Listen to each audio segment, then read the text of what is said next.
누가복음 24장입니다.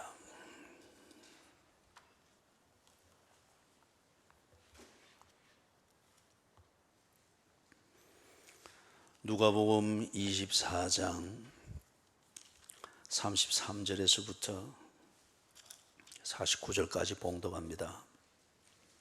33절 곧 그 때로 일어나 예루살렘에 돌아가 보니 11 제자 및 그들과 함께한 자들이 모여 있어 말하기를 주께서 과연 살아나시고 시몬에게 보이셨다 하는지라. 두 사람도 길에서 된 일과 예수께서 떡을 떼심으로 자기들에게 알려지신 것을 말하더라. 이 말을 할 때에 예수께서 친히 그들 가운데 서서 이르시되 너희에게 평강이 있을지어다 하시니 그들이 놀라고 무서워하여 그 보는 것을 영으로 생각하는지라. 예수께서 이르시되 어찌하여 두려워하며 어찌하여 마음에 의심이 일어나느냐. 내 손과 발을 보고 나인 줄 알라. 또 나를 만져보라. 영은 살과 뼈가 없어되 너희 보는 바와 같이 나는 있느니라. 이 말씀을 하시고 손과 발을 보이시니 그들이 너무 기쁨으로 아직도 믿지 못하고 놀랍게 여길 때에 이르시되 여기 무슨 먹을 것이 있느냐 하시니 이에 구운 생선 한 토막을 드리니 받으사 그 앞에서 잡수시더라. 또 이르시되 내가 너희와 함께 있을 때에 너희에게 말한 바 곧 모세의 율법과 선지자의 글과 시편의 나를 가리켜 기록된 모든 것이 이루어져야 하리라 한 말이 이것이라 하시고 이에 그들의 마음을 열어 성경을 깨닫게 하시고 또 이르시되 이같이 그리스도가 고난을 받고 제3일에 죽은 자 가운데서 살아날 것과 또 그의 이름으로 죄 사함을 받게 하는 회개가 예루살렘에서 시작하여 모든 족속에게 전파될 것이 기록되었으니 너희는 이 모든 일의 증인이라. 볼지어다 내가 내 아버지께서 약속하신 것을 너희에게 보내리니 너희는 위로부터 능력으로 입혀질 때까지 이 성에 머물라 하시니라. 아멘.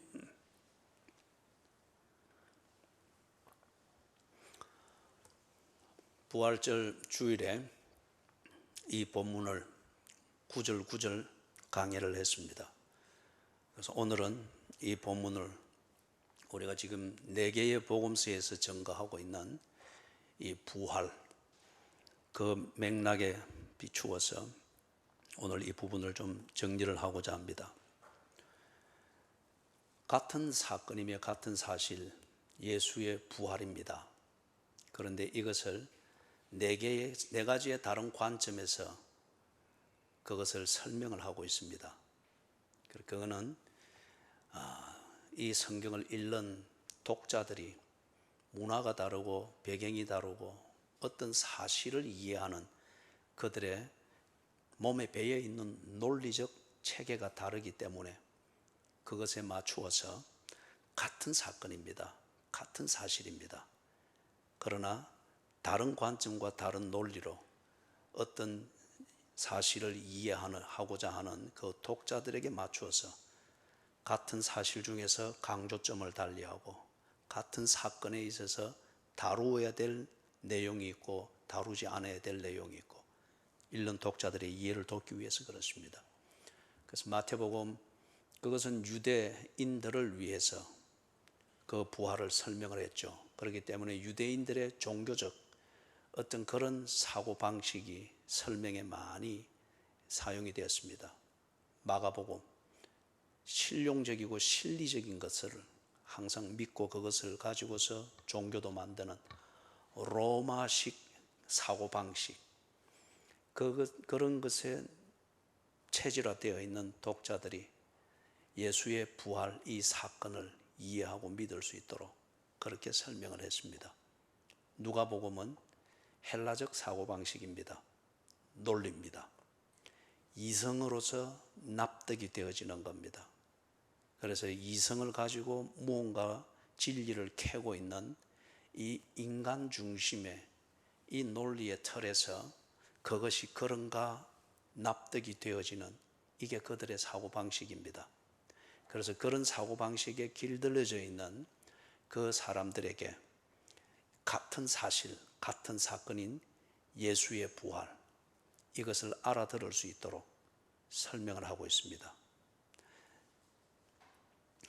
그래서 누가복음의 이 특징을 이제 보면은 조금 전에 이야기했던 그 특징을 우리가 볼 수 있는 것은 누가복음 1장을 보면은 우리 한번 찾아볼까요?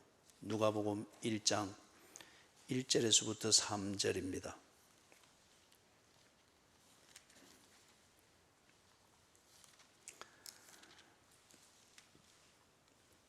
누가복음 1장 1절부터 4절입니다. 여기서 누가가 이 책을 기록한 누가라는 사람이 왜 이걸 기록을 하고 있는지 거기서 간략하게 그러나 분명하게 정리를 하고 있습니다.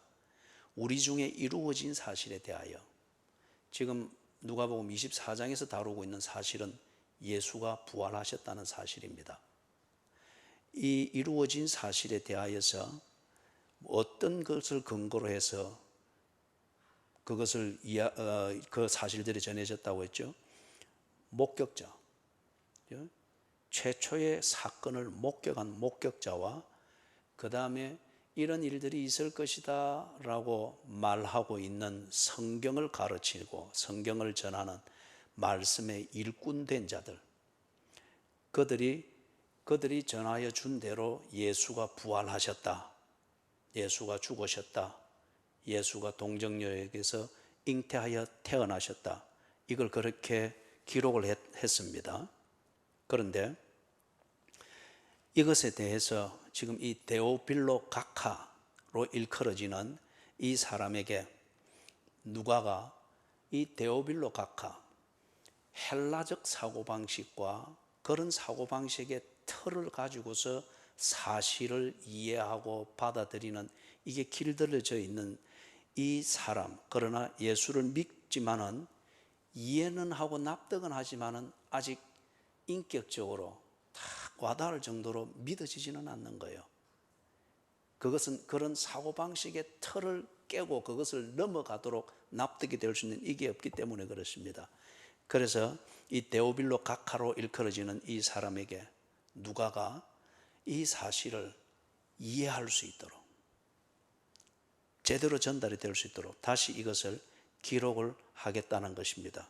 그래서 데오빌로 각하에게 차례대로 써보내는 것이 좋은 줄 알았노니 이는 각하가 알고 있는 바를 더 확실하게 하려 함이라. 알고 있습니다.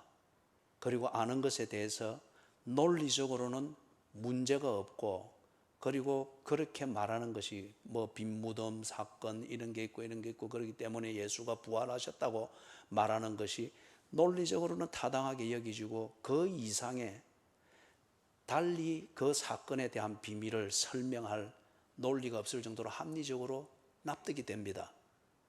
합리적으로 납득이 되고 논리적으로 수긍이 된다고 해서 내가 믿는 것은 아닙니다.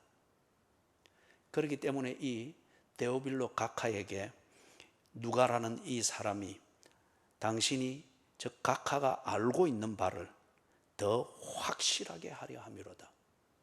믿을 수 있도록 믿음을 가지는 이 확정하는 근거를 제시를 해보고자 이 복음을 썼다는 겁니다. 그러면 이거는 마가복음으로는 데오빌로 각하에게는 부족합니다.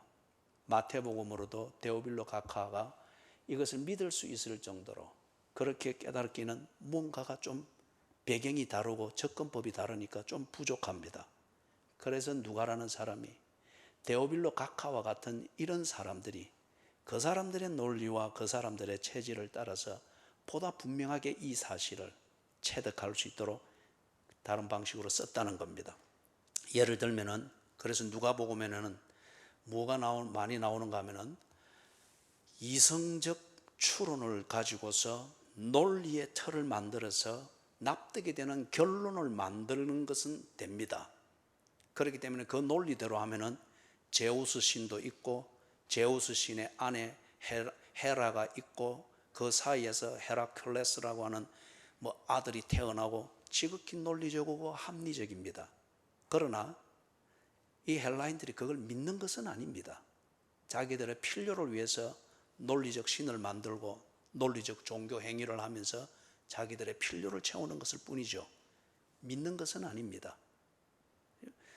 그렇기 때문에 이 논리를 가지고서 예수가 있었고 예수가 부활했다고 하는 것은 수긍은 합니다만은, 그러나 부활한 예수, 그분이 왜 부활했는가를 말하는 성경을 믿고 그렇게 부활 신앙을 가지고 살아가는 믿음은 없습니다.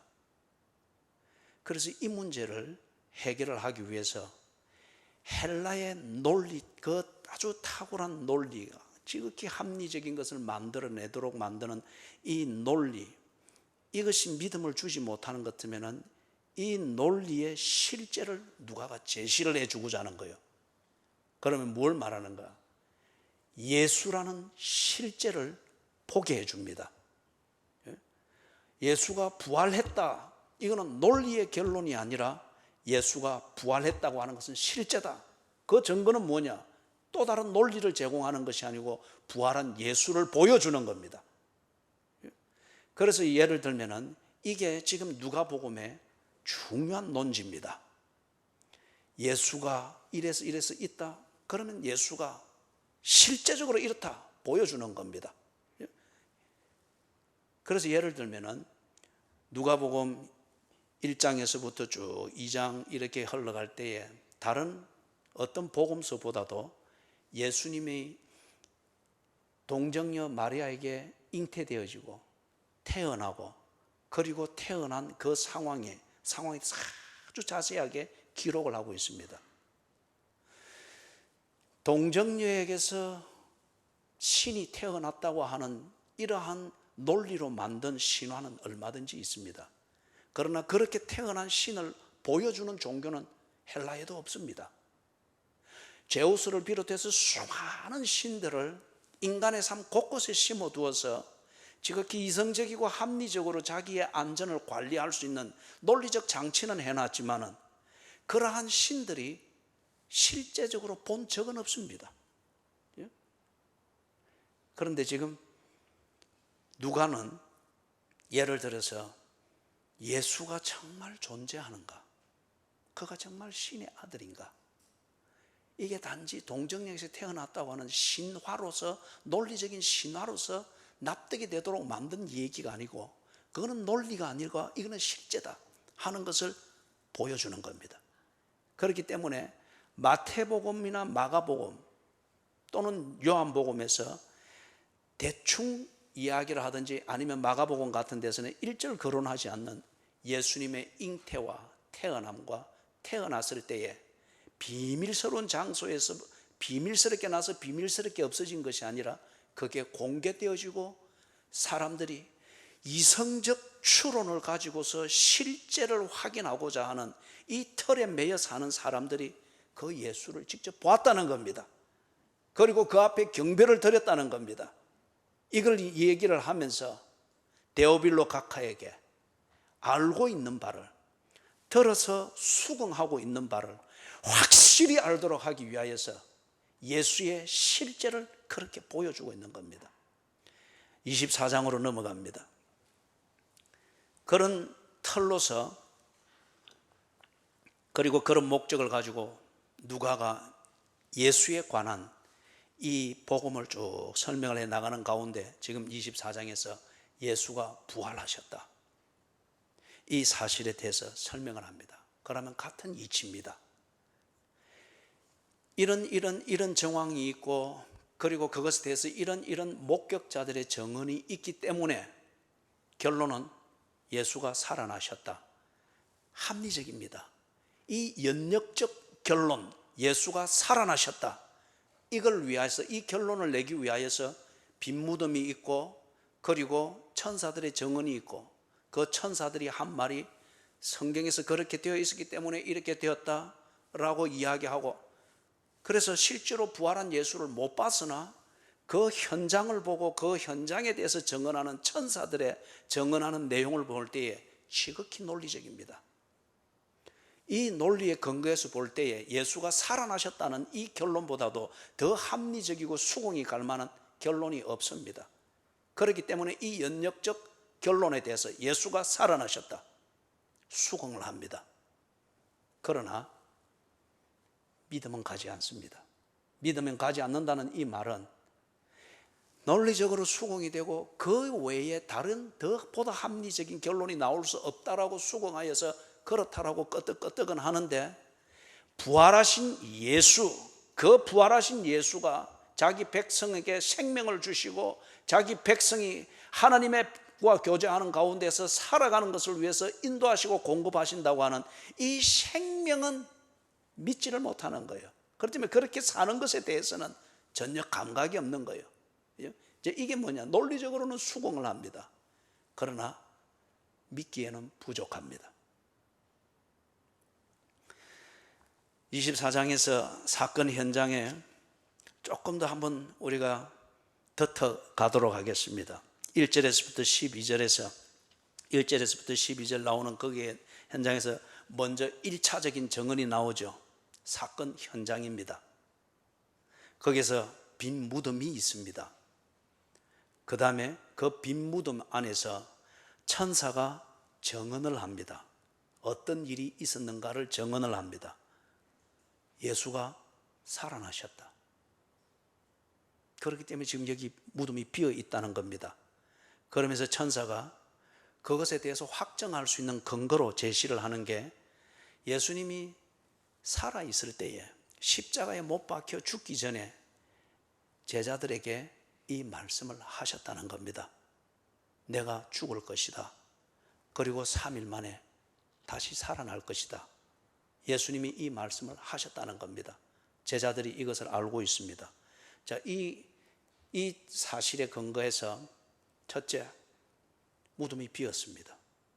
왜 무덤이 비었는가에 대해서 천사가 정언을 합니다. 예수가 살아났기 때문에 무덤이 비었다. 그리고 이것을 확정할 수 있도록 다른 근거를 가지고서 이 얘기를 합니다. 예수가 죽기 전에 너희들에게 그렇게 말했지 않느냐. 말한 대로 그분은 죽었다. 그러면은 말한 대로 3일 만에 살아날 것이다. 그 말을 믿어야지. 당신이 말한 대로 살아났기 때문에 지금 이 무덤이 비었다. 이 상황이 상당히 납득이 됩니다. 그래서 이 여인들이 거기에 대해서 다른 반론을 제기를 못합니다. 부활하셨다고 하는 이 결론에 대해서 부활한 예수를 아직 보지는 못했습니다. 그러나 무덤이 비어있고 천사가 정언하고 확정할 수 있는 근거로서 예수가 말씀하셨던 그것을 들이댈 때에 부활한 예수를 보지는 못했으나, 그러나 예수가 부활하셨다는 이 결론을 거부할 보다 강력한 근거를 찾지를 못합니다. 수긍합니다. 납득합니다. 놀랐습니다. 무서워합니다. 이런 일이 있을 수가 있나? 그 다음 13절에서부터 32절까지 거기 내용에서는 엠마오로 가는 두 제자의 이야기가 있죠. 예수님과 함께 동고동락하던 무리들입니다. 제자의 그룹에 속해 있는 자들이죠. 그런데 예수님이 죽고 장사 지낸 바 되어지니까 혹시나 했는데 역시나 그냥 장밋빛으로 끝나버렸습니다. 본인들이 그리 결론을 내리고 예수님에 대해서는 좋은 추억과 그 추억을 기념하는 것으로서 예수님과의 관계를 추상적으로 딱 간직하고 그 다음에 현실을 나름대로 받아들이고 낙향합니다. 예수를 믿고 예수를 따라다니는 것은 추억의 앨범 속으로 들어가고 현실적으로는 끝났습니다. 그리고 그들은 낙향하여 엠마오로 갑니다. 그 가는 과정에서 일어난 얘기를 지금 13절에서부터 32절 여기까지 쭉 정리를 하고 있습니다. 그것의 골자는 이겁니다. 낙향을 하고 있는 이 두 제자는 예루살렘에 있을 때에 무덤을 찾아갔던 여인들이 돌아와서 하는 여인들의 정언을 들었습니다. 여인들이 정언하는 것, 그들이 목격하고 경험했던 것을 찾아와서 무서움과 놀라움 속에서 본 그대로를 이야기를 해줬죠. 무덤이 비었더라. 그런데 무덤에 안에 있는 무덤에 있는 천사가 말하기를 예수가 살아나셨다 하더라. 그리고 그 천사가 기억하게 해주었는데, 예수님이 살아계실 때에 당신이 죽고 3일 만에 부활할 것이다, 다시 살아날 것이다 한 말을 기억을 시켜주었다. 이 말을 듣고 난 뒤에 엠마오로 가는 이 두 제자는 현장을 가지 않았습니다.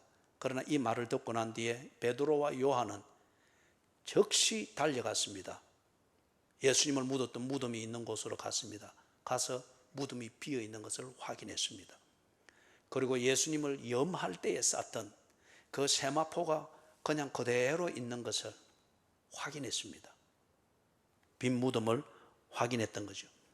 자, 여기까지를 딱 봤을 때 이 예루살렘에 있으면서 이 두 제자가, 엠마오로 지금 낙향하고 있는 이 두 제자가 그것까지를 가지고 이 사실에 근거해서 그들의 연역적 결론을 합리적으로 내릴 수 있었습니다. 예수가 부활하셨다.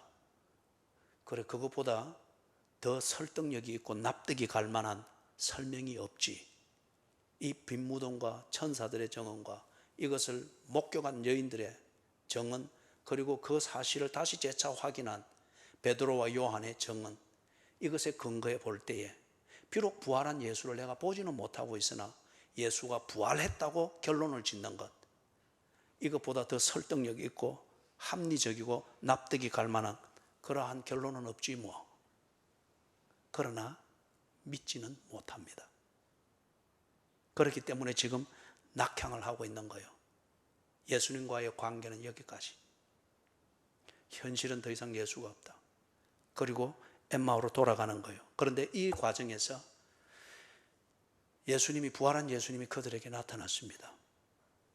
자기들의 결론과 그 결론을 만드는 자기 자신들의 합리주의적이고 이성주의적인 이 사고의 틀에 딱 갇혀 있기 때문에 실제가 나타났으나 이 사고의 틀이 그 실제를 실제로 인정을 하지를 못하도록 만듭니다. 선입관이라고 하는 게 이렇게 무섭습니다. 고정관념이라고 하는 게 이렇게 무섭습니다. 이 선입관 내지는 고정관념을 깨뜨리는 것은, 그래서 이 자기가 가지고 있는 이 논리의 틀, 이걸로 만들어져 있는 이 고정관념을 깨뜨리는 것은 실제를 경험하는 것입니다. 예수님이 나타나서 그들에게 대화를 하고 질문을 하고 이렇게 대화를 끌어가도 그냥 가다가 동행을 만난 것으로 생각하지, 그들이 논리적인 추론 끝에 연역적인 결론을 내린 것, 예수가 부활하셨다, 수긍하고 있는 그것이 실제라고는 그들은 생각지 않습니다. 그래서 대화가 계속 한동안 헛돕니다. 그러면서 예수님께서 그들에게 실제를 경험하게 하십니다. 부활절 주일 때 이 부분은 자세히 설명을 했습니다. 간략하게 이야기를 하자면은 거기 28절, 29절, 30절에서 극적인 전환점이 마련되죠. 예수님께서 그들 앞에서 같이 식사를 합니다. 그러면서 예수님이 죽기 전에 그들과 마지막 식사할 때에 예수께서 아주 의미심장하게 그들이 잊을 수 없는 그 말씀을 하고 식사를 하던 모습을 거기서 예수님이 재현해 보이십니다. 그때 비로소 이 두 제자의 눈이 열렸다고 합니다. 그가 예수인 것을, 고정관념이 깨어지고 그들이 뭔가 결론을 만드는 논리의 틀, 그것 아니면 어떤 것도 믿을 수가 없고 인정할 수 없도록 만드는 이 고정관념의 틀이 실제를 경험을 하는 것을 통해서 다 깨어집니다. 그가 예수인 것을 알아봅니다. 그가 예수인 것 같으면 무엇이 실제입니까? 예수가 부활하셨다. 이건 논리적 결론이 아니고 납득할 수 있고 합리적인 결론이 아니고 그것은 실제라는 겁니다. 이걸 지금 그들이 직접 확인을 하고 있습니다. 그런 다음에 예수께서 이 사람들이 예수가 부활하신 것에 대하여서, 예수가 부활하신 것에 대해서 언제나 믿을 수 있는 분명한, 그것을 확정할 수 있는 분명한 근거를 그들에게 다시금 가르쳐 줍니다. 그거는 그 앞에 부분에 나오죠. 그것이 뭔가 하면은 성경에 예언되어져 있는 내용을 그들에게 다시금 상기시켜 줍니다. 그 내용이 25절, 26절, 27절입니다. 한번 읽어보겠습니다. 이르시되 미련하고 선지자들이 말한 모든 것을 마음에 더디 믿는 자들이여, 그리스도가 이런 고난을 받고 자기의 영광에 들어가야 할 것이 아니냐 하시고, 이에 모세와 모든 선지자의 글로 시작하여 모든 성경에 쓴 바 자기에 관한 것을 자세히 설명하시니라. 그들이 고정관념에서 벗어나서 부활이 실제인 것을 확인할 수 있도록 하기 위해서 예수님은 그들에게 나타나셨습니다. 그리고 그들과 교제하셨습니다. 예수인 것을 인정할 수밖에 없도록 그들이 예수를 경험했던 그들의 기억이 그대로 생생할 수 있도록 예수님이 그걸 재현해 보였습니다. 그런 다음에 이들이 언제나 예수가 부활하셨고 예수가 그들과 동행하고 있다고 하는 것을 언제나 알 수 있도록 하기 위하여서 확정하는 그 근거를 그들에게 주는데, 그게 뭐냐? 성경입니다. 예수님이 누구이시며 그분이 무엇을 하시는가, 이것에 대해서 기록해 놓은 그 성경, 그 성경에서 말하는 것, 이것이 하나님의 말씀이면은, 하나님의 말씀이라고 네가 믿고 있는 것 같으면은 이 말씀의 근거에서 일어난 사건과 사실의 의미를 왜 이해하고 받아들이지 못하느냐, 이겁니다. 그 다음 33절에서부터 43절까지의 내용입니다. 11제자 및 그들과 함께 있는 자들, 이 사람들은 사도행전 1장에 가면은 마가 요한의 다락방에 모여있는 120문도로 알려져 있는 그 그룹들입니다. 이 사람들이 11제자 및 그들과 함께 한 자들, 이들이 있습니다. 이 사람들 역시 빈 무덤을 목격한 사람도 있고 그것에 대한 증언을 들은 사람들입니다. 그리고 그 증언을 통하여서 빈 무덤에서 어떤 일이 일어났는가 하는 것을 천사가 증언하는 것을 또한 전에 들었던 사람들입니다.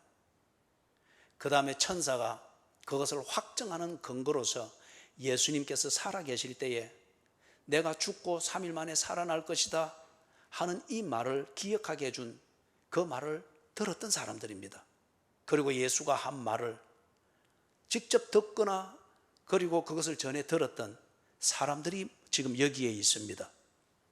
자, 세 가지를 제가 정리를 했습니다. 이 사람들이 지금 빈 무덤을 보았습니다. 그리고 그 빈 무덤에 대한 목격담과 그것에 어떤 비밀을 가졌는가를 말하는 천사들이 하는 얘기를 전해 들었던 사람들입니다. 그 다음에 세 번째로 거기에 더하여서 엠마오로 가던 두 제자가 자기들처럼 지금 수긍은 하지만은 믿지 못하는 그 경험을 가지고 낙향하던 이 두 제자가 예수를 만나고 부활을 확정한 이 사실을 돌아와서 증언하는 것을 듣고 있습니다. 그러면은 여기 지금 11제자 및 그들과 함께 있는 이 무리들은 앞에 여인들, 그 다음에 두 제자들, 거기에 더하여서 여인들이 전해준 것과 그 다음에 뭡니까? 거기에 대해서 자기들이 직접 듣고 본 것에 더하여서 최근에는 두 제자들이, 낙향하여 떠났던 두 제자들이 돌아와서 증언하는 것을 듣는 세 번째의 증거가 되는 사실을 가지고 있습니다. 그런데 이 사람들이 여전히 부활을 믿지 못하고 있습니다. 수긍은 합니다. 도덕적으로든 논리적으로든 그들 몸에 배어 있는 어떤 이성적이고 합리적으로 납득이 될 수 있도록 수긍은 합니다. 그래서 고기는 끄떡입니다. 그러나 그 부활과 자신의 지금 삶과는 아무 상관이 없습니다. 그래서 지금 38절에 보니까 예수님께서 그들 가운데 나타나셨죠. 나타나서 뭐라고 말씀하십니까? 예수께서 이르시되 어찌하여 두려워하며 어찌하여 마음에 의심이 일어나느냐. 논리적으로는, 이성적으로는, 그리고 합리적이라 할 만큼 수긍을 합니다. 또 그렇게 될 때에 그들을 알고 있는 사람들이 저 사람들이 정말 예수의 사람 맞다, 예수의 사람이면 저 정도는 돼야지, 그들을 지켜보고 있는 사람들에게도 납득이 될 수 있는 그러한 이성적 처신은 됩니다. 논리적 처신은 되고 수긍이 되는 처신은 됩니다. 그런데 예수님이 뭘 지적하고 있습니까? 어찌하여 두려워하며 어찌하여 마음에 의심이 일어나느냐. 이 말은 어찌하여 믿지를 못하느냐.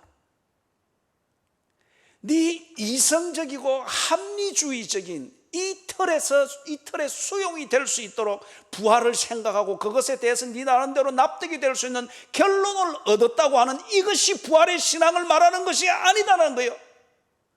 왜 그 정도로 가되 부활을 수긍을 함에도 불구하고 너희들은 어떻게 이렇게 두려워하며 의심하여 옹졸한 종교인으로 전락을 하고 있느냐. 예수의 부활이 그런 것이더냐.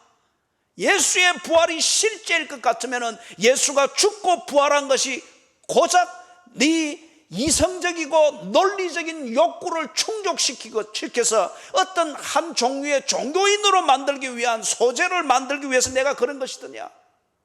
그 말과 같은 거예요. 여러분, 부활을 믿습니까? 부활을 믿습니까? 부활을 믿습니까?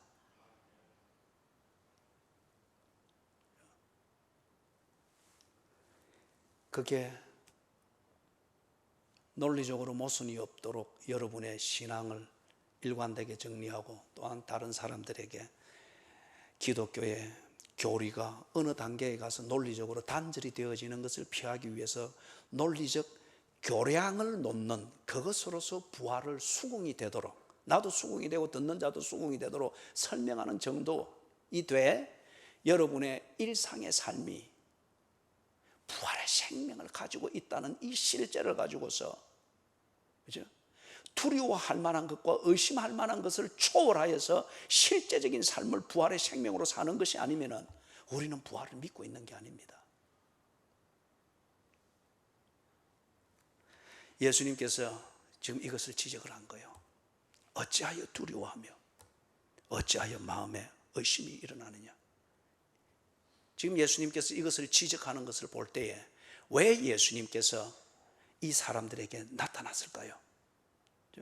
만약에 이게 부활의 신앙이라고 하는 것이 논리적인 수긍이고 교리적으로 딱 모순되지 않게 정리되어지는 것이 전부일 것 같으면 두 번 겹으로 증거되어진 이 사실로서 충분할 수 있습니다.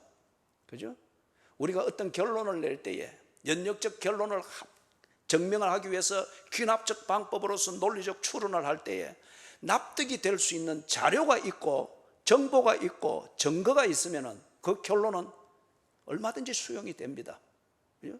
지구가 평평하다, 이 결론을 가지고 박사학위를 받을 수가 있어요.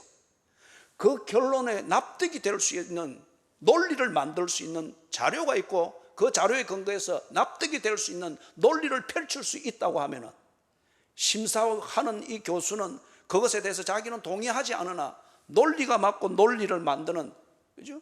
이 근거가 부정할 수 없기 때문에 지구는 평평하다, 지구를 중심으로 해서 태양계가 돌고 있다 주장할 수 있고 그것을 통해서 박사학위를 받을 수가 있어요. 이게 논리입니다.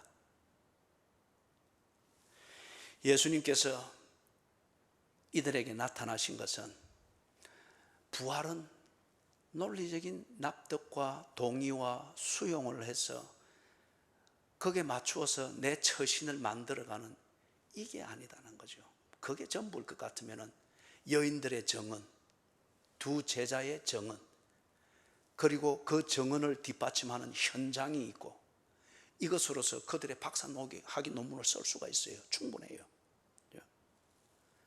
그러나 부활은 그게 아니라는 거예요. 그래서 예수님이 나타나셨습니다. 실제를 보여주기 위해서. 논리와 이성적인 이 조합, 이 이상의 문제라고 하는 거야.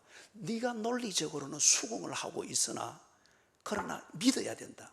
이 믿음의 문제를 위하여서 예수님이 나타나신 거예요. 직접 보라는 겁니다.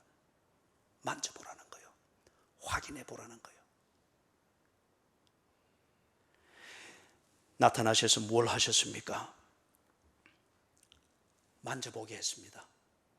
왜냐하면 또 눈앞에 나타나는 게 이 이성주의로 생각할 때에 환영이나 환상 정도는 인정할 수 있으나 죽은 자가 다시 살아났다고 하는 이게 귀신이 아니고 실제적인 존재로서 있다고 하는 이 자체는 이성과 논리로서는 이 납득이 안 되는 거잖아요.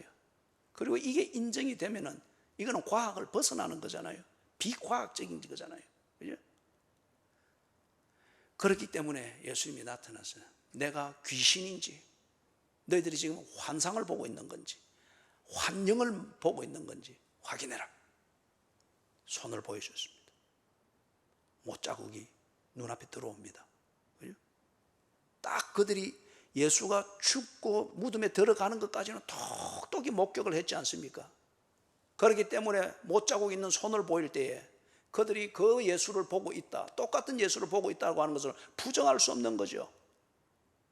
뼈가 있는지 살이 있는지. 귀신은 그런 것이 없다는 거예요. 착시 현상으로 보면 그런 것이 있을 수가 없다는 거예요. 만지게 했습니다. 이거는 탁월한 헬라의 논리, 헬라의 철학적 논리와 이성주의적 단단한 이 고정관념의 틀 안에서는 도무지 이것을 추론해낼 수가 없습니다. 그러나 이것이 진리라는 거예요. 만지고 있지 않습니까? 보고 있지 않습니까? 네 고정관념이 진리가 아니고 네 고정관념을 진리라 믿는 그 착각 때문에 진정한 진리를 네가 못 보고 있지 않느냐? 네 고정관념이 진리인지 네 앞에 나타나 있는 이 사실이 진리인지 네 스스로 확인해라. 그죠? 논리보다 더 분명한, 이성주의보다 더 분명한 지 손으로 직접 확인하고 있습니다. 지 눈으로 직접 확인하고 있습니다. 사랑하는 여러분, 이성주의 이것을 시대를 열었던 게 우리가 대개 보면은 데카르트의 나는 생각한다, 고로 나는 존재한다, 코기토, 에르고 줌, I think, therefore I am. 그 당시에 사람들이 찾고자 하는 것은 self, 내 자신이 어디 있느냐, 무엇이냐, 이것에 대해서 굉장한 몸부림을 쳤습니다. 그래서 데카르트가 나오기 조금 전에 데이비드 휴미든지 어떤 이런 사람들이 이 존재에 대해서, 그죠? 우리가 알고 있는 존재에 대한 이 지식과 결론에 대해서 부정적이었죠. 우리가 보고 있는 것은 현상이지 그 실체가 아니다라고 했죠. 거기에 대해서 데카르트가 그렇게 이야기한 거예요. 존재 증명을 한 셈이죠. 나는 생각한다. 내가 생각하고 있는 이 실제가 있고 생각하고 고민하고 있는 이 현상이 있다고 하면은 이것을 하고 있는 주체가 있지 않느냐. 내가 생각을 하고 있다고 하면은 내가 생각하고 있는 이것을 만들고 있는 나라고 하는 이 존재는 분명히 있지 않느냐. 연역적 결론입니다. 무엇을 보아서? 그 당시 철학이 요구하는 존재 증명의 카테고리는 못 만들었습니다. 그러나 무엇을 통해서? 생각하고 있다고 하는 이 1차적인 현상, 어떤 것으로서도 꾸밀 수 없는 이 1차적인 현상, 생각하고 있다고 하는 이것이 있는 이상 이 생각을 하는 내 존재는 분명히 존재한다는 거예요. 그러나 그 존재가 무엇인가에 대해서는 데카르트 철학은 증명하지 못했고 그 이후에도 증명을 하지는 못했습니다. 그 철학적 논리대로 하면은 실제 하고 있는 것이 있기 때문에 만들어지는 현상을 가지고 그 실제가 있다고 단언할 뿐이었어요. 지금 여기에서 그 논리가 그대로 적용이 되는 겁니다. 빈 무덤이 있습니다. 어떤 일이 일어난 그 사건의 결과물입니다. 여인들이 목격담을 그들에게 들려주었습니다. 그러나 여인들이 목격담을 들려주고 있는 그 실체를 이들이 지금 보지는 못했습니다. 세 번째는 자기들의 동료였던, 그리고 자기들과 같은 처지를 가지고 심정을 가지고 있었던 두 제자가 가다가 예수를 만났다고 하면서 그들이 돌아서 예수가 부활하셨다고 증언을 합니다. 그러나 이 증언을 듣고 있는 11제자와 그들과 함께 있는 사람들은 아직 예수를 보지를 못했습니다. 나는 생각한다. 요 현상이 지금 삼중으로 지어진 거예요. 그것에 근거해서 나는 존재한다. 그와 같이 예수가 부활하셨다. 연역적 결론을 내립니다. 지극히 논리적입니다. 그런데 부활한 예수를 보지 못했기 때문에 계몽시대에, 그리고 이성주의 시대 때 그 탁월한 철학자들이 그 많은 존재에 대해서 말하나 자기 논리에 걸려가지고 그 존재를 스스로 입증하지 못하는 회의론에 빠지는 것처럼 지금 이들 역시 나는 생각한다에 해당되어지는 부활하신 예수를 단정할 수 있는 현상들은 많이 가지고 있습니다. 그러나 그 실체인 부활하신 예수는 아직 보지를 못했습니다. 그렇기 때문에 납득은 하지만은, 수긍은 하지만은, 논리적 동의는 하지만은 믿지는 아직 못합니다. 이게 감각이 아직 없는 겁니다. 그래서 예수께서 그들에게 나타나신 겁니다. 보아라, 내가 있기 때문에, 부활한 예수가 있기 때문에 부활의 결과물인 빈 무덤이 있고 본 자들이 있고, 그리고 부활의 신앙을 가지는 자들이 있다고 하는 것을 너희들이 알아라. 나타나서 보여주신 것입니다. 예수님이 그들에게 예수의 존재의 실제를 확인하게 하시는데, 그들이 알고 있는 예수, 똑같은 예수였습니다. 앞에서도 이야기했습니다. 십자가에서 죽으시는 것을 똑똑히 보았지 않습니까? 바로 그 예수를 지금 이 자리에서 그들이 보고 있습니다. 그 다음에 환상이나 환영을 보는 것이 아니라 바로 예수, 다시 말해서 죽기 전에 그들과 함께 식사했습니다. 예수님이 먹으시는 것을 압니다. 먹는 모습을 그들이 기억하고 있습니다. 그래서 지금 여기서 먹을 것이 없느냐, 생선 한 토막을 주니 그들은 예수님과 함께 서민들의 일상적인 식사, 빵과 생선 토막을 가지고서 갈릴리 지역에 있는 사람들의 그 식사를 늘 해왔거든요. 생선 한 토막을 이전에 하듯 드리니 이전에 다 잡수시던 대로 그렇게 먹었습니다. 예수의 실제를 그들에게 똑똑히 확인할 수 있도록 보여주었습니다. 그런 다음 예수님께서 그들에게 부활의 신앙을 확증하는 근거를 그들에게 말씀을 해주십니다. 44절 45절입니다. 이르시되 내가 너희와 함께 있을 때에 너희에게 말한 바 곧 모세의 율법과 선지자의 글과 시편의 나를 가리켜 기록된 모든 것이 이루어져야 하리라 한 말이 이것이라 하시고, 이에 그들의 마음을 열어 성경을 깨닫게 하시고. 지금 예수님께서 앞에서 계속 해오던 두 제자에게도 그리하시고 지금 여기서도 그리하고 천사가 증언할 때도 그리했죠. 무엇을 지금 부활에 대한 이 믿음을 확증하는 근거로 지금 제시를 하는 거예요. 성경입니다. 이것을 분명히 확증을 하기 위해서 예수님께서 지금 두 제자에게도 나타나셨고 11제자와 그들과 함께 있는 무리들에게 나타나셨습니다. 아, 예수께서 부활하셨군요. 정말 그렇군요.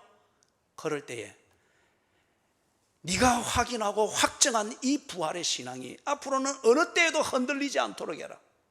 꼭 나를 보고 내가 나타나서 이렇게 물리적으로 보고 이렇게 되지 않더라도 이제는 내가 부활한 이 실제를 분명히 믿도록 하여라. 근거가 뭡니까? 성경이니라. 자, 이게 왜 그러느냐 하면은 예수님께서 38절에서 그랬지 않습니까? 어찌하여 두려워하며 어찌하여 의심이 일어나느냐. 이 부분에 대해서 앞에 자세히 증거를 했습니다. 그러면서 예수님께서 앞으로는 이 부활의 신앙을 가지고서 어느 경우도 흔들리지 말고 이 부활의 신앙을 가지고 나와 동고동락하며 살도록 하여라. 그게 48절에서 너희는 이 일의 증인이니라. 또 논리의 게임을 하고 또 생각의 게임을 하고 그래서 합리적인 동의를 만드는 것이 전부일 것 같으면 증인이 될 수가 없습니다.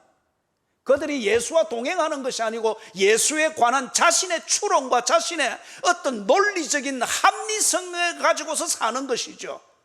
그런데 지금 예수님께서 다 보여주시고 확인하고 믿게 하고 난 다음에 너희는 이 일의 증인이라. 앞으로는 어떤 경우에도 지금 너희들이 확정한 이 부활의 신앙, 이것에 흔들림이 없도록 하여라. 그 말입니다. 그러면서 44절 이하에서 44절에서부터 49절에서 세 가지로 정리할 수 있는 이 말을 합니다. 너희가 이 일의 증인이라. 즉 부활의 신앙을 가지고 부활의 생명을 가지고서 사는 그리스도인이 되기 위하여서 이 세 가지로 정리되어지는 내용을 지금 말씀하는 거죠. 먼저 44절 45절에서 예수는 성경에 약속한 대로 행했다고 하는 것을 잊지 말아라는 겁니다. 이 말은 무슨 말이죠? 성경에 근거하여서 사건과 사실을 이해하라는 겁니다. 왜냐하면 예수는 성경에 기록된 대로 행하셨단 말이에요. 이걸 지금 증명해 보였지 않습니까? 천사도 그것을 증언했지 않습니까? 그죠? 그렇기 때문에 앞으로 어떤 사건이 일어나고 사실이 일어나고 예수와 관련되어지고 예수에 관한 네 생각과 논리를 흔들어 놓는 어떤 사건이나 사실이 있을 때 성경에 근거해서 해석하고 이해하라.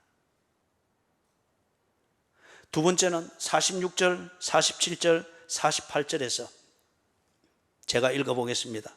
또 이르시되 이같이 그리스도가 고난을 받고 제3일에 죽은 자 가운데서 살아날 것과 또 그의 이름으로 죄 사함을 받게 하는 회개가 예루살렘에서 시작하여 모든 족속에게 전파될 것이 기록되었으니 너희는 이 모든 일의 증인이라. 성경에 있는 대로 믿으라는 겁니다. 성경에 관한 네 추론과 논리의 게임을 통해서 합리적인 결론을 도출하기 위해서 성경 언저리를 돌지 말고 성경에 있는 대로 믿으라는 거예요. 성경에 있는 대로. 왜 그러느냐? 거기서 말씀하는 대로 예수의 십자가와 부활의 복음이 증거될 것이라고 합니다. 예수께서 성경에 있는 대로 모세와 선지자들이 예언한 대로 예수께서는 그렇게 일하셨고 그리고 그대로 부활하셨습니다. 그리고 이 부활의 사건이 천사가 증언하고 목격자들이 보고 예수께서 실제로 나타나서 증명하고 확정해 주시는 것을 통하여서 지금 1차적으로 증거되고 있습니다. 그와 같이 성경에서 예수에 관해서 예언되어진 대로 증거되어질 것이라는 거예요. 그 핵심이 뭐냐? 예수의 십자가와 부활이 증거되어질 것이다. 그렇기 때문에 성경에 있는 대로 믿으라는 거예요.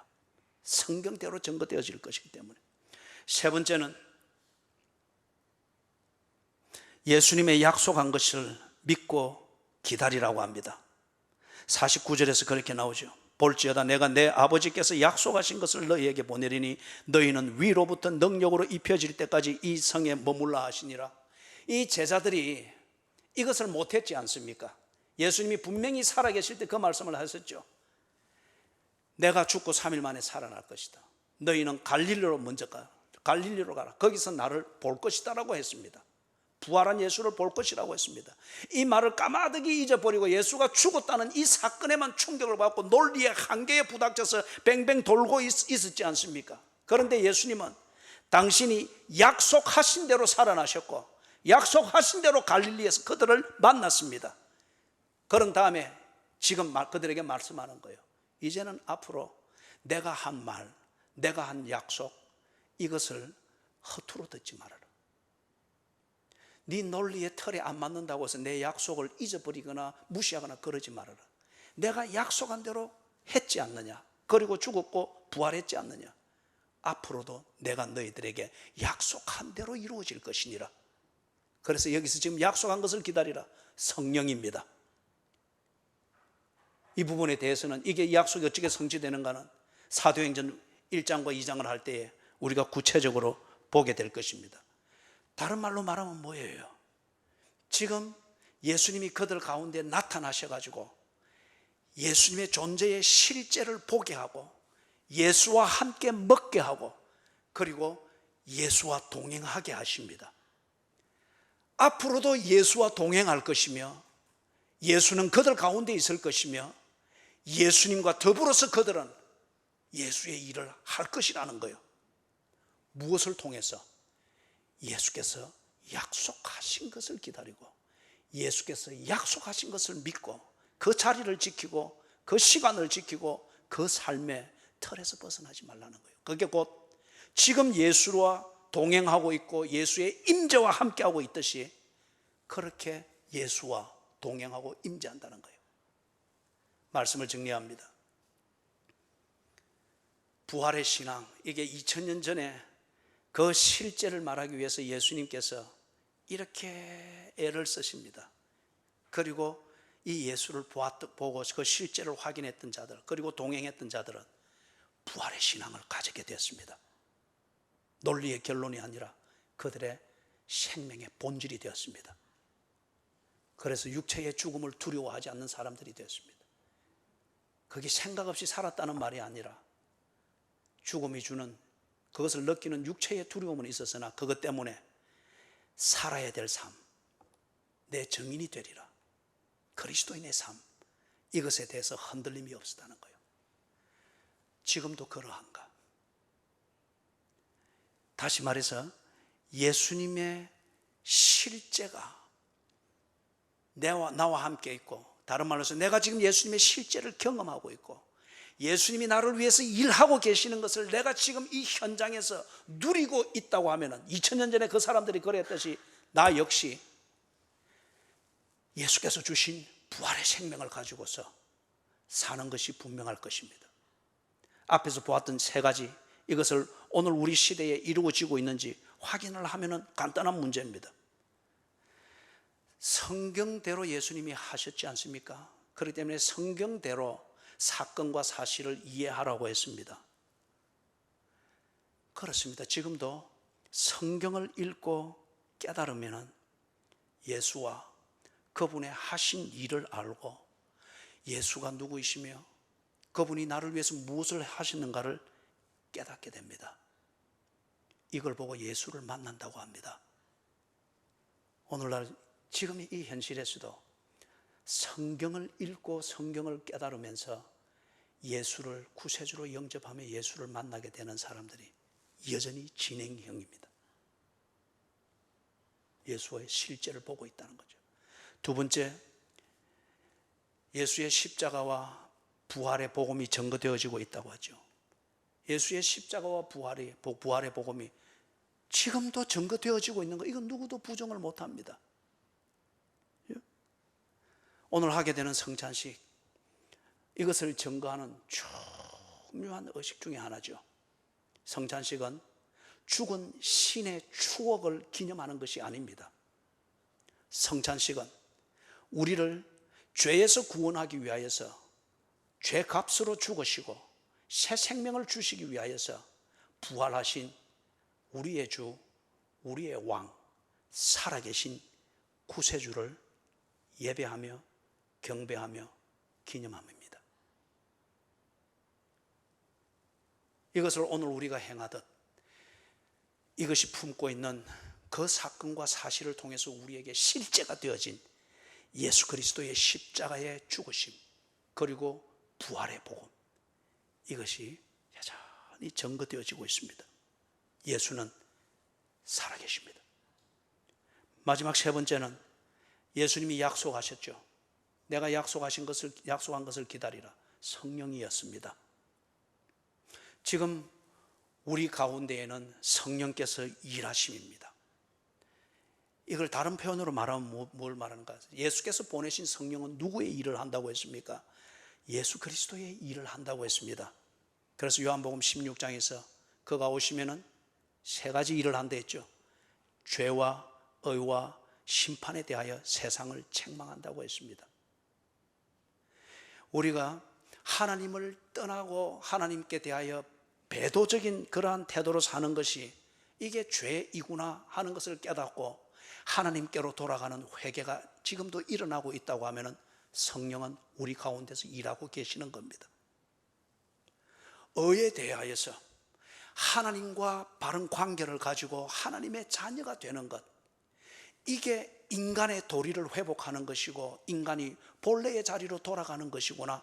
하나님과의 이 관계, 올바른 관계를 맺는 것, 이것이 올바른 의인 줄 알고 하나님 앞에 바로 살려고 하고 하나님 앞에서 나를 성찰함이 진행형으로 여전히 이루어지고 있다고 하면 성령이 우리 가운데 계시는 겁니다. 예수께서 보내신 성령이 우리 가운데 계시며 일하고 계시는 겁니다. 심판에 대하여서 세상을 책망하리라. 죽음의 권세를 가지고서 사람을 올가매고 있는 이 흑암의 권세, 사탄의 권세, 이것을 넘지 못할 것이다 라고 하여서 늘 저울질하면서 왔다 갔다 하고 있는데, 그런데 그 사탄의 권세는 예수 그리스도께서 십자가에서 멸하셨다. 그렇기 때문에 우리는 사망의 권세를 벗어나기 위해서 귀신과라도 타협을 해서 그렇게 옹졸하게 살아가는 이것이 아니고 예수 안에서 심판에 이르지 아니하나니 사망에서 생명으로 옮겼느니라. 이 심판에 대해서 완결하신 예수 그리스도의 이 구원의 은혜를 믿고 의를 행하면서 사는 것, 하나님의 형상으로서의 사람의 본분을 다하면서 사는, 이걸 위하여서 거룩한 고뇌와 번민을 하면서 하나님의 은혜를 구하면서 사는 것, 그래서 이 심판으로부터 자유하며 하나님 앞에서 의롭게 살며 더불어 하나님의 사랑을 본받아 사람을 사랑하기 위해서 때로는 내 목숨을 한 사람의 구원을 위하여서 예수께서 하셨던 것처럼 그의 구원의 값으로 내 인생과 내 목숨을 기꺼이 소진할 수 있는 것, 이 심판에 대하여 초월해 있다고 하면, 이 삶이 여전히 진행형이라고 하면 성령은 우리 가운데 계시는 겁니다.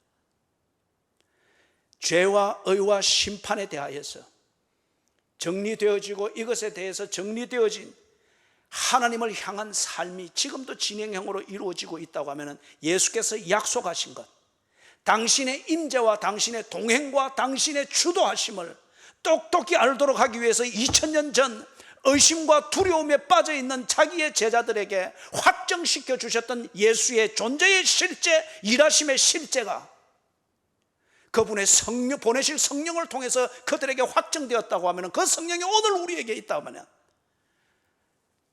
예수는 부활하셨고 부활하신 예수는 우리와 함께 계십니다. 이것은 논리의 결론이 아니고 이성의 조합으로서 만들어진 합리적 결론이 아니고 예수의 실제, 부활하신 예수께서 우리 앞에 나타나셔서 만지게 하시고 보게 하시고 경험하게 하시고 스스로 확증하게 하심으로 이성주의의 고정관념의 틀에서 벗어나게 하신 그분의 일하심의 결과입니다. 예수께서 부활하신 그 증거로서, 그리고 지금도 살아계셔서 부활의 생명으로 우리를 돌보시며 우리에게 영생을 얻었고 심판에 이르지 아니하나니 사망에서 생명으로 옮겼느니라. 이 부활의 생명을 주셨고 이 생명을 가지고 사는 그 신앙을 가지고 그리스도인의 삶을 살도록 확증할 수 있도록 당신이 우리 앞에 나타나셨습니다. 그 증거가 뭐냐? 성찬입니다. 그분의 부활을 확증하는 증거로서 그분이 죽은 사실을 우리가 씹게 하고 마시게 함으로 그분의 실제를 확증하게 하는 겁니다. 사랑하는 여러분, 예수 그리스도를 통해서 우리에게 주신 부활의 생명, 이 생명이 부디 예수께서 보내신 성령의 일하심 가운데서 여러분이 깨닫고 확증하게 될 수 있기를 주님의 이름으로 축원합니다. 그리할 때에 더 이상 논리적 장난을 하면서 합리적인 처신만 하고 있는 위선적 종교꾼으로서의 교인이 아니라 예수께서 주신 부활의 생명을 가지고 예수처럼 살아내는 그런 빛 같고 소금 같은 그리스도인이 될 것입니다. 이 떡을 받고 잔을 마실 때에 예수께서 엠마오로 가던 두 제자에게 나타나셔서 확증하게 해주시고 11 제자에게 나타나셔서 만져보게 하고 경험하게 하고 그리고 확증하게 해주셨던 것처럼 여러분과 여전히 함께 있는 예수님의 실제를 확인하면서 예수님이 주셨던 부활의 생명, 구원의 생명, 이것을 새기고 확증하게 하실 수 있기를 주님의 이름으로 축원합니다. 아멘. 우리 기도함으로 성찬식으로 나아가겠습니다. 하나님,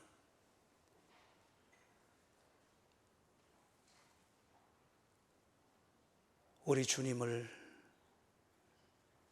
분명히 믿으면 믿음의 근거를 확증할 수 있도록 주님의 실제와 우리와 동행하는 임마누엘을 확증할 수 있도록 이 성찬의 예식을 제정해 주신 것을 압니다. 하나님, 이 떡을 씹을 때에 논리의 고정관념이 깨어지게 해주시옵소서. 이 잔을 마실 때에 어설픈 자신의 고정관념, 이것이 다 허물어지고 녹아 없어지게 해주시옵소서. 떡의 실제를 먹고 잔의 실제를 마시듯 예수 그리스도의 살과 피가 그 은혜로 인하여 내가 부활의 생명을 소유했음을 실제적으로 경험하게 해주시옵소서.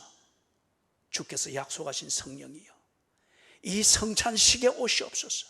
아니 계시는 성령님이여, 고정관념의 틀을 허물어 주시옵소서. 떡을 씹고 잔을 마실 때 우리와 함께 하셔서 함께 먹으며 말씀하시는 주님을 듣고 확증할 수 있도록 은혜를 베풀어 주시옵소서.